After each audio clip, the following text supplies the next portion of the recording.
Petit exemple, on va supposer un organisme de formation donc constitué des départements suivants, le département enseignement, laboratoire, administratif. Et dans ce département administratif, on va supposer qu'il y a deux sous-départements, un département compta-gestion et un département ressources humaines. Alors pour l'instant, il n'y a qu'une quinzaine de machines par service et on a le fournisseur d'accès qui nous donne la classe complète, donc 194, 167, 235. Alors c'est une classe C, c'est-à-dire que c'est un /24, donc on a 194, 167, 235.0 /24 que l'on va pouvoir utiliser à notre guise. Alors l'idée, c'est de pouvoir réaliser l'infrastructure complète. Une des solutions, d'après l'énoncé, on va construire une dorsale sur laquelle on va interconnecter le réseau du laboratoire, de l'enseignement et administratif. Et sur ce réseau administratif, j'ai interconnecté un réseau comptabilité et un réseau service du personnel. Vous notez bien que dans ce schéma logique, j'ai bien mis un routeur entre chaque réseau. Voici la plage d'adresses qui nous a été allouée par notre fournisseur d'accès. 194, 167, 235.0. Alors je peux convertir ça en binaire et on note bien que puisqu'on a eu un réseau en /24, c'est-à-dire un réseau où les 24 premiers bits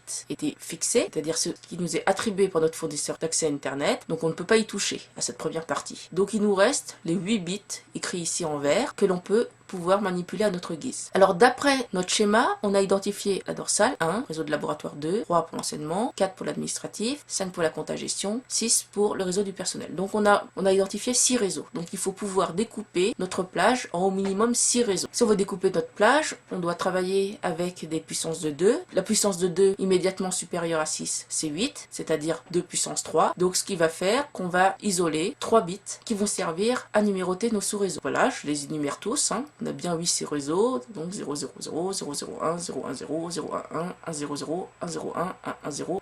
Puisque j'ai pris 3 bits, il nous reste donc 5 bits pour adresser une machine sur chacun de ces sous-réseaux. Alors je regarde bien, à partir du moment où j'ai utilisé 3 bits, vous voyez que mon CIDR est /27, 8, 16, 24, 25, 26, 27. Donc sur ce premier sous-réseau, je peux aller de 0 jusqu'à, en mettant tous les H à 1, jusqu'à 31. Sur le deuxième sous-réseau, j'irai donc de 32 jusqu'à 63. Le troisième sous-réseau, entre 64 et 95, etc. Donc j'ai ici 8 sous-réseaux de 32 adresses IP chacune, en sachant que chaque première adresse, c'est-à-dire celle où tous les bits machines sont à 0, sont utilisés pour l'adresse réseau, et que la dernière adresse IP de chacun de ces sous-réseaux, c'est-à-dire là où tous les H sont à 1, correspondent à l'adresse de diffusion de chacun de ces sous-réseaux. Donc ces deux adresses, adresse réseau et adresse de diffusion, on n'a pas le droit de les utiliser pour numéroter une machine, puisqu'elles seront réservées pour l'adresse réseau et l'adresse de diffusion. Donc si je résume le découpage qu'on a utilisé, d'après cette solution, voilà un exemple d'adressage. Tous les CIDR sont à /27, on a fait des réseaux où on a figé les 27 premiers bits. Le masque correspondant à un /27, lorsqu'on le calcule en mettant tous les bits de réseau et sous-réseau à 1 et tous les bits machine à 0, vous avez tous des masques en 255, 255, 255.224.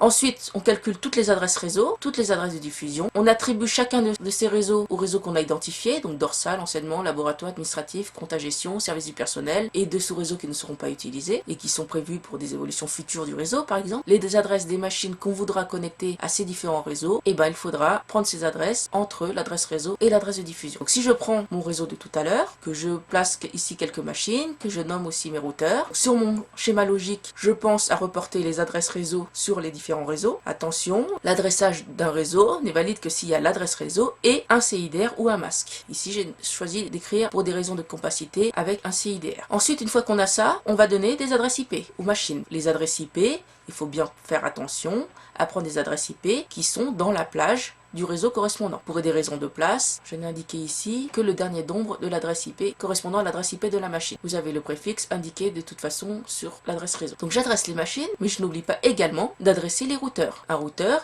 est une machine comme une autre, excepté qu'il a plusieurs interfaces, et donc pour chacune de ces interfaces, il faudra lui donner une adresse IP correspondant au réseau sur lequel il est connecté. Donc par exemple, cette interface-là doit avoir une adresse IP correspondant à cette plage réseau-là. Cette interface-là, de l'autre côté, doit avoir une adresse IP correspondant à cette plage réseau. Il reste à indiquer les tables de routage des machines et des routeurs qui s'y trouvent. Par exemple, pour la machine A, la seule entrée qu'il y aura dans la table de routage est que, par défaut, il faut passer par 194.167.235.94. De la même manière, la machine S ici, il y aura dans sa table de routage une seule entrée qui est, par défaut, il faut aller vers 194.167.235 114.164. Cette machine-là, elle, par exemple, aura 3 entrées dans sa table de routage. Il y aura, pour aller vers ce réseau-là, 194.167.235.160/27, il faut passer par cette interface-là, c'est-à-dire 194.167.235.125. Pour aller vers ce réseau-là, 194.167.235.128/27,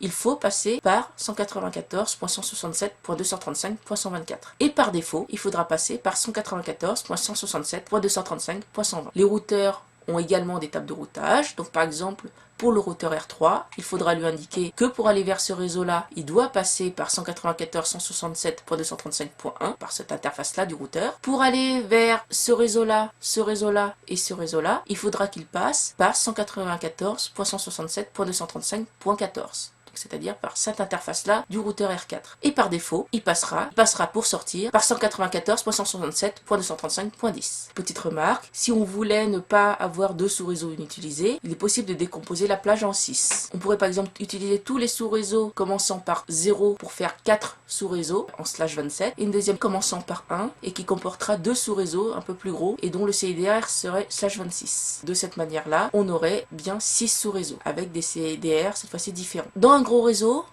si on commence à rajouter, enlever des routeurs, etc., donc il faut bien à chaque fois configurer les tables de routage des routeurs supplémentaires, modifier les tables de routage de chacun des routeurs présents, et surtout ne pas se tromper. Alors, quand c'est un petit réseau, ça va, mais lorsqu'on est sur un environnement très complexe, la mise en œuvre de ce routage-là peut vraiment être difficile à maintenir. Par opposition à ce routage qu'on appelle statique, c'est-à-dire où l'administrateur doit configurer les tables de routage à la main, il existe des protocoles de routage dynamiques qui permettent aux différents routeurs de s'échanger des informations pour pouvoir mettre leur table de routage à jour automatiquement. Ces protocoles comme RIP, OSPF et BGP seront étudiés de manière plus approfondie dans le cours de réseau avancé disponible en master.